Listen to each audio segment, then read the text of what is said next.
बच्चों, कैसे हो आप सब। उम्मीद करती हूँ आप सब बहुत अच्छे हो गए और अपनी पढ़ाई में व्यस्त हो गए। तो अभी तक हमने क्या पढ़ लिया था, ठोस, द्रव और गैस का हमने तुलनात्मक अध्ययन कर लिया है। अब हम आगे क्या पढ़ने वाले हैं, पदार्थ की अवस्था में परिवर्तन। जैसे कि आपको पता है कि पदार्थ की अवस्था में भी क्या होता है, परिवर्तन होता है। इसका सबसे अच्छा एग्जाम्पल होता है पानी, जल। आप सबने देखा होगा, आप सब अभी पी भी रहे होंगे। बहुत सारे लोगों के टेबल पे, बेड पे रखा भी होगा पानी। तो पानी को आप किस अवस्था में देखते हो? पानी अभी जो आपके पास है वो कैसी अवस्था है, वो द्रव अवस्था में है। तो पानी एक ऐसा होता है कि वो ठोस अवस्था में भी, द्रव अवस्था में भी और गैस अवस्था में भी परिवर्तित हो सकता है। जैसे कि अभी आपने पानी लिया, अभी गर्मियों का सीज़न है, बारिश का सीज़न है, तो हम क्या करते हैं, हमें जब भी ठंडा पानी पीना होता है तो हम क्या करते हैं, पानी को बर्फ़ में अपने फ्रीजर में जमाने के लिए रखते हैं ना, पानी को किसी कटोरे में या जो हमारे पास कंटेनर होता है उसमें हम क्या करते हैं, अपने फ्रीजर में रख देते हैं। तो वही पानी किस अवस्था में चला जाता है, ठोस अवस्था में चला जाता है। जो हमारा बर्फ की अवस्था में होता है, ठोस अवस्था में चला जाता है। और उसी पानी को जब हम गर्म कर देते हैं तो किस अवस्था में बदल जाता है, वो गैस अवस्था में परिवर्तित हो जाता है। तो जो हमारा पानी होता है वो ठोस अवस्था में भी हो सकता है, द्रव अवस्था में भी, और जल अवस्था में भी, ठोस, द्रव और गैस अवस्था में भी वो परिवर्तित हो सकता है। हमारा जो जल होता है वो ठोसों में भी, द्रव में भी और गैस में भी परिवर्तित हम उसको कर सकते हैं। जैसा कि हम ताप देंगे तो कैसा होगा, हम किसी भी पदार्थ को अगर हम ताप देंगे, दबाव देंगे, दाब देंगे तो क्या होगा, अपनी अवस्था को वो परिवर्तित कर सकता है। ठीक है बच्चों, जैसे अगर हम उसको ताप देंगे तो क्या होगा, वो ठोस से द्रव में बदल जाएगा, द्रव से गैस में बदल जाएगा। ठीक है बच्चों, जैसे आप देखो यहाँ पे ये क्या हमने लिखा हुआ, ठोस क्या होता है, बर्फ हमारा। अब बर्फ कैसे बनता है, उसी जल को हम क्या करें, हम जमा दें बर्फ में, अपने अपने फ्रीजर में रख देंगे तो क्या होगा, फ्रीज हो जाता है, ठंडा हो जाता है। तो किस अवस्था में मिलता है हमको, बर्फ अवस्था में मिलता है। तो सबसे पहले आप देखिए हमारे पास क्या है, बर्फ है, ये क्या है, हमारा ठोस है। बर्फ कैसा होता है, ठोस होता है। अब ठोस को जब हम गर्म करेंगे, कभी कभी कैसा होता है, जरूरी नहीं कि आप उसको गैस पे, हीटर पे या किसी चीज़ पे गर्म ही करिए, वातावरण से भी क्या करता है, वो ऊष्मा को ले लेता है, और ऊष्मा को लेने के बाद क्या हो जाता है, वो द्रव में या जल में परिवर्तित हो जाता है। तो ठोस कैसा होता है, वातावरण से वो क्या लेगा, ऊष्मा लेगा, ऊष्मा लेके वो जल में, किस में बदल जाएगा, जल में बदल जाएगा। ठीक है बच्चों, और जल को हम क्या करते हैं, अब जल कैसा हुआ, मान लीजिए कि कभी कभी क्या होता है कि हम, मम्मी ने आपको बोला कि मम्मी मुझे गर्म पानी पीना है, सुबह सुबह कैसा होता है, हमें गर्म पानी पीना होता है, या ज़्यादातर हमें गर्म पानी ही पीना चाहिए सुबह सुबह। तो हम क्या करते हैं, मम्मी पानी गर्म कर दो, हमें क्या करना है, गर्म पानी पीना है। तो मम्मा क्या करती है, आपको गर्म पानी करके देती है। तो कैसा होता है वो, कभी आप खुद गर्म करके पानी देखो तो कैसा होगा वो, हम पानी को रखते हैं, जैसा हम पानी पीते हैं उस अवस्था में हम उसको रखते हैं किसी, मान लीजिए आप भगोने में, कतेली में, किसी चीज़ में रखते हैं, वो क्या होता है, गर्म हो जाता है। तो जब गर्म होता है तो क्या निकलता है, उसके ऊपर से भाप निकलता है ना, तो वो क्या होता है, हमारा जल होता है। जब आप उसको हीट दोगे तो क्या होगा, वो गैस में परिवर्तित हो जाएगा। लेकिन एक निश्चित टेम्परेचर दोगे तभी आप गैस में जाएगा। जैसे कि हमारा जो जल का क्या होता है, अभी मैं आगे आपको पढ़ाऊंगी डिटेल में। अब देखो अभी क्या कर रहे हैं, जल जो होता है वो गर्म करने पर किस में परिवर्तित हो गया, वाष्प पे या गैस में। ठीक है बच्चों, अब क्या करेंगे, अगर गैस को भी ठंडा करें, जब हम गैस को ठंडा करेंगे, ठीक है बच्चों, जो हमारा जलवाष्प था, जो हमारा भाप मिला था हमको जब हम पानी गर्म कर रहे थे, तो हमारा जो भाप था उसको अगर हम इसको हम ठंडा करेंगे तो किस में परिवर्तित हो जाएगा, वो द्रव में परिवर्तित हो जाएगा। जैसे मान लो आप पानी गर्म कर रहे हो, ठीक है, अब उसके ऊपर आपने क्या करा, ढक्कन रख दिया। तो जब ढक्कन आप उस पर रख दोगे तो देखो आपको छोटे छोटे पानी की बूंदें मिलने लगती हैं। तो क्या करते हैं हम उसको, जब वो ठंडा हो जाता है, हल्का ठंडा होगा तो किस में परिवर्तित हो जाएगा, द्रव में परिवर्तित हो जाएगा। ठीक है बच्चों, और जब हम द्रव को और ठंडा कर देंगे तो किस में बदल जाएगा, वो बर्फ में बदल जाएगा। ठीक है बच्चों, समझ में आया। सबसे अच्छा एग्जाम्पल किसका होता है, ये सबसे अच्छा एग्जाम्पल द्रव का क्या होता है, जल, जिससे हम ठोस, द्रव और गैस, जो हमें किस में मिल जाता है, ठोस में भी मिल जाएगा आपको, द्रव में भी, और किस में, गैस में भी मिल जाएगा। हमारा जो जल होता है वो ठोस, द्रव और गैस तीनों अवस्थाओं में मिल जाता है बच्चों। ठीक है बच्चों, ये आपको समझ में आया। जब हम ठोस लेंगे, ठोस मतलब क्या, बर्फ। सबसे अच्छा एग्जांपल क्या, अभी इस सीजन में आप सब आइसक्रीम खाते हो ना। अब जो आइसक्रीम क्या होता है, जब हम आइसक्रीम खा रहे होते हैं, अगर वो थोड़ा सा लेट हो जाता है तो वातावरण से क्या करता है, ऊष्मा लेकर के वो पिघल जाता है। देखो, तो जब वो पिघल गया तो किस अवस्था में आ गया, वो द्रव अवस्था में आ गया। ठीक है बच्चों, अब अगर उसी को हम गर्म कर देंगे तो वो कैसा हो जाएगा, गैस अवस्था में बदल जाएगा। जो आप सभी घर पे देखना, मम्मा के साथ देखना, मम्मा को बोलना कि मम्मा पानी गर्म करो मैं देखता हूँ। ठीक है, तो जब आप बर्फ़ तो देखे ही हो, बर्फ़ आप बहुत सारे लोगों ने क्या किया होगा, जमाया भी होगा पानी को लेकर के, कटोरे में लेकर के, ग्लास में लेकर के या किसी कंटेनर में लेकर के आप क्या करते हो, अपने फ्रीजर में ले जाके रख देते हो। तो वो पानी क्या होता है, जब आप सुबह देखते हो तो वो पानी किस में बदल जाता है, ठोस में, बर्फ़ में बदल जाता है ना। तो उसी को क्या कहते हैं, हम बर्फ़ कहते हैं। और जब वही बर्फ़ को क्या कर दो आप, थोड़ी देर के लिए रख दो किसी चीज़ में, तो क्या करता है वो वातावरण से ऊष्मा को ले करके वो किस में बदल जाता है, वो फिर से वापस से पानी अवस्था में या जल अवस्था में आ जाता है। अब अगर उसी जल को आप किसी भगोने में या किसी केतली में किसी चीज़ में रखो गर्म करने के लिए, तो वही पानी क्या होता है, गर्म हो जाता है। गर्म होकर किस में बदल जाता है, वो गैस अवस्था में बदल जाता है। तो जो हमारा जल होता है वो ठोस भी, द्रव भी और क्या है, गैस, तीनों अवस्थाओं में पाया जाता है। ठीक है बच्चों, अब हम ये तो ऊपर की लाइन आपको समझ में आ गई होगी, उम्मीद करती हूँ मैं। अब हमने क्या समझा, अब ये देखो गैस, अब वही गैस जो हमने क्या किया था, गर्म किया था, अब वही गैस को जब हम ठंडा कर देंगे तो ठंडा करने पे वो किस में बदल जाएगा, द्रव में फिर से वापस से बदल जाएगा। अब वो मैंने क्या बताया कि जब आप पानी गर्म कर रहे हो तो गर्म करने के बाद जब वो भाप बनने लगे तो उसके ऊपर आप वो रख दो, एक कोई चीज़ से ढक दो। वो तो क्या होता है, ऊपर देखो पानी पानी की बूंदें आने लगती हैं, तो वो क्या हो जाता है, जब वो ठंडा होने लगता है तो वो पानी की बूंदों में वो बदल जाता है। तो पानी की बूंद क्या होती है, वो द्रव होती है। तो उसको हम क्या कहते हैं, जब ठंडा करने पर किस में बदल जाएगा, वो द्रव अवस्था में बदल जाएगा। अब उसी द्रव को, उसी पानी को आप अपने फ्रिज में ले जाके क्या कर दीजिए, जमा दीजिए। तो क्या हो जाएगा, वो किस अवस्था में बदल जाएगा, वो बर्फ अवस्था में या ठोस अवस्था में वो आपको मिल जाएगा। ठीक है बच्चों, अब द्रव की कितनी भौतिक अवस्थाएं, भौतिक गुण कितने होते हैं, अब आइए समझते हैं कि द्रव की अवस्थाएं कितनी होती हैं भौतिक गुण के आधार पे।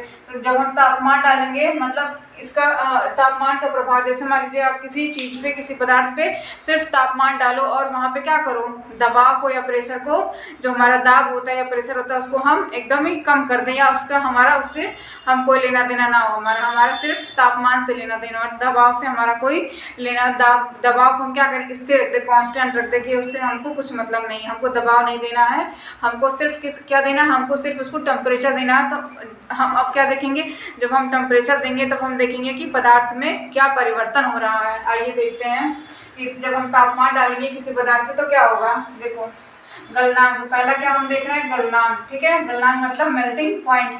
वायुमंडल के मानक दाब पर कोई पदार्थ जिस निश्चित अवस्था पर, जिस निश्चित ताप पर क्या हो, ठोस अवस्था से द्रव में परिवर्तित हो जाए। किसमें, गलनांक मतलब क्या होना, गलना, गल जाना। तो गलेगा क्या, ठोस ही तो गलेगा कि द्रव गलेगा, द्रव तो वैसे ही गलन अवस्था में, वो पानी अवस्था में है। तो गलनांक का मतलब क्या होता है, गल जाना। ठीक है, गलना मतलब किसी चीज़ का, किसी ठोस का द्रव में परिवर्तन हो जाना। मतलब अब कोई चीज़ ठोस अवस्था में तो वही तो गलेगा, वही तो पानी में बदलेगा, वही तो द्रव में आएगा।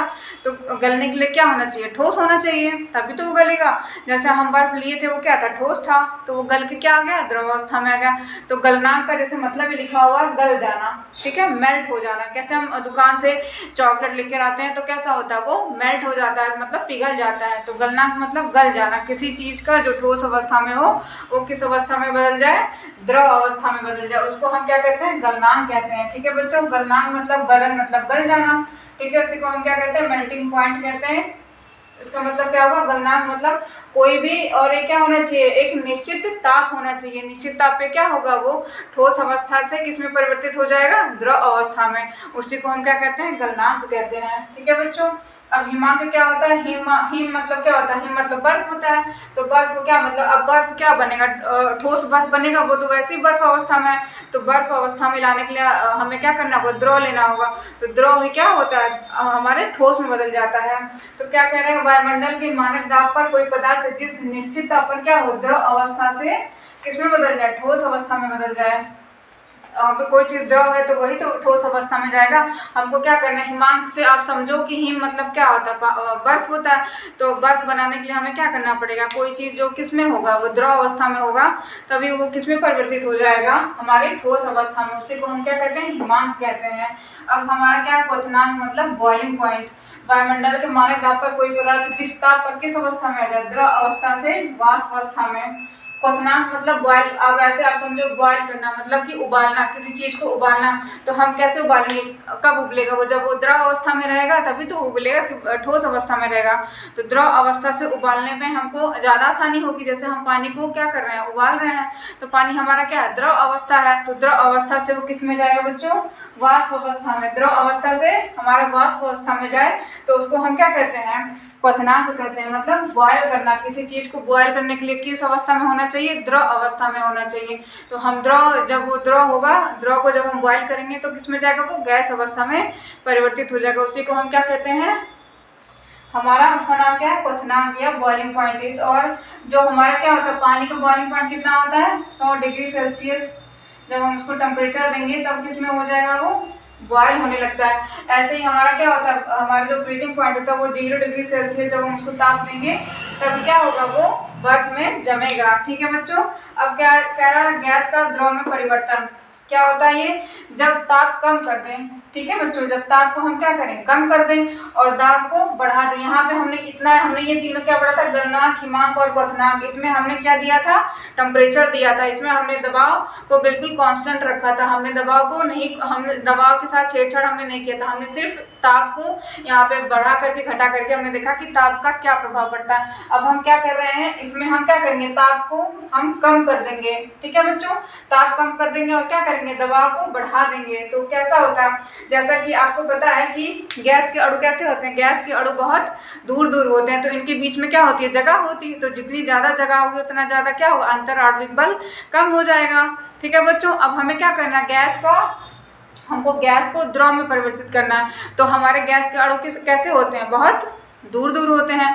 तो द्रव के अणु कितने होते हैं, इतने पास पास होते हैं थोड़े से। गैस के तो बहुत दूर होते हैं, और गैस की अपेक्षा क्या होते हैं, द्रव के थोड़े से कम दूर होते हैं। ठीक है बच्चों। तो क्या, अब गैस कितने दूर थे और द्रव के इतने दूर होंगे, तो हमें क्या करना पड़ेगा, इतनी दूरी से इतनी दूरी लाने के लिए हमें क्या करना पड़ेगा, दबाव देना पड़ेगा ना। हम जब दबाव देंगे किसी चीज़ को, जैसे मान लीजिए यहाँ पे है, ये हमारे दोनों अणु हैं। अब हम जब इसको यहाँ से दबाव देंगे तभी तो क्या होगा, ये दोनों आपस में एक दूसरे के पास पास आएंगे। तो हम क्या कर रहे हैं, यहाँ पे दबाव देंगे तो जितना ज़्यादा हम क्या करेंगे, जितना ज़्यादा हम दाब बढ़ाएंगे कणों के बीच की गतिज ऊर्जा क्या हो जाएगी, घट जाएगी। क्यों घट जाएगी, क्योंकि इनके बीच में क्या है, अब पहले तो ये आराम से मूव कर ले रहे थे चारों दिशाओं में, देखिए चारों दिशा में ये घूम ले रहे हैं। ठीक है। अब क्या कर रहे हैं, अब जब हम जब इसकी दूरी कम कर देंगे तो वे कैसे घूम ही नहीं पाएंगे, इनको एक दूसरे क्या करेंगे, आपस में टकराने लगेंगे। तो इनकी गतिज ऊर्जा कैसी हो जाएगी, कम हो जाएगी। जब दूर दूर थे तो आराम से ये घूम ले रहे थे। अब जब ये इनके अणु और पास पास आ गए, जब द्रव अवस्था में आ गए, तो क्या हो रहा है, इनके अणुओं के बीच की दूरी भी कम हो जा रही है। तो इसलिए इनकी गतिज ऊर्जा भी कैसी हो जाएगी, कम हो जाएगी। ठीक है बच्चों। तो क्या गतिज ऊर्जा क्या हो रही है, घट जा रही है। और अंतराणविक बल क्या हो जाएगा, बढ़ जाएगा। जब गतिज ऊर्जा घट जाएगी, जब दूरी घट जाएगी, तो क्या होगा, आकर्षण बल भी बहुत कम हो जाएगा। देखो बच्चों, जैसे ये क्या है हमारा, ये हमारा पहले अभी क्या था, ये कोई अणु है हमारा। ठीक है बच्चों। ये हमारे क्या, गैस अवस्था में इसके अणु कैसे हैं, बहुत दूर दूर हैं। अब जब इसको हम यहाँ से मान लीजिए क्या कर रहे हैं, दबाव दे देंगे, यहाँ से हम किसी चीज़ से इसको दबाव दे दें। ठीक है बच्चों। जब दबाव देंगे तो क्या होगा, ये इनके अणु इधर से भी दबाव दें, हम इधर से भी क्या करें, हम इसको दबाव दें, तो क्या होगा, इनके अणु क्या होंगे और पास पास आने लगेंगे। ठीक है बच्चों। अभी क्या हो रहा है, इनके अणु और पास पास आ गए। यहाँ कितने तो बहुत दूरी थी, यहाँ कितने हो गए और पास पास आ गए। तो वे क्या था, ये गैस अवस्था में थे हमारे, अभी किस अवस्था में आ गए, हमारे द्रव अवस्था में आ गए। अब हमको पास लाने के लिए क्या करना पड़ा, यहाँ पे दबाव देना पड़ा, जिससे क्या होगा, ये ठोस के अणु क्या हो गए और जो हमारे गैस के अणु थे वो कैसे अवस्था में आ गए, ये द्रव अवस्था में आ गए। ठीक है बच्चों। और इनके बीच की क्या हो गई, गतिज ऊर्जा भी कैसी हो जाएगी, कम हो जाएगी। ठीक है बच्चों। क्यों कम हो जाएगी, क्योंकि इनके बीच की दूरी देखो आप क्या हो रहा है, इनके बीच की दूरी यहाँ पे ज़्यादा दूरी थी। अब देखो इन दोनों अणुओं के बीच की दूरी ज़्यादा है। ठीक है बच्चों। अब इनके बीच की अणुओं के बीच की दूरी देखो कम हो गई ना, अणुओं के बीच की दूरी इनकी कम हो जाएगी। इससे क्या हो रहा है, इनकी गतिज ऊर्जा भी क्या हो जाएगी, कम हो जाएगी। और जब गतिज ऊर्जा कम हो जाएगी तो अंतराणविक बल, जो इनके बीच में जो बल लग रहा था, अब जब ये पास पास आने लगे तो इनका बल कैसा हो जाएगा, बढ़ जाएगा। अंतराणविक बल इनका बढ़ जाएगा। और इनका अणु जितने दूर होंगे उतना ही ज़्यादा इनका अंतराणविक बल क्या होगा, ज़्यादा होगा, कम होगा। और जितने पास पास होंगे उतना ही ज़्यादा क्या होगा, अंतराणविक बल ज़्यादा होगा। जिसके कारण क्या होते हैं, कण, देखो आपके कण क्या हो रहे हैं, पास पास आ गए। जब हमने दबाव लगाया तो क्या हुआ, कण इसके और पास पास आ गए। इस प्रकार गैसों को हम ठंडा करते हैं, होने पर वह क्या द्रव में परिवर्तित हो जाता है। अब जब हम किसी चीज़ को गैस अवस्था में उसको हम दबा देंगे तो कैसा हो जाएगा, और जब पास पास आ जाएंगे तो उसको हम क्या कह देंगे, द्रव कह देंगे। इसी प्रक्रिया को हम क्या कहते हैं, संघनन कहते हैं। जो गैस से सीधे द्रव में आ जाए ठंडा करने पर उसको हम कहते हैं संघनन। ठीक है बच्चों, तो हमने क्या समझा आज कि पदार्थ की कितनी अवस्थाएं होती हैं, पदार्थ में गलनांक, हिमांक, क्वथनांक किसे कहते हैं, और संघनन क्या होता है बच्चों, ये सब हमने आज समझ लिया।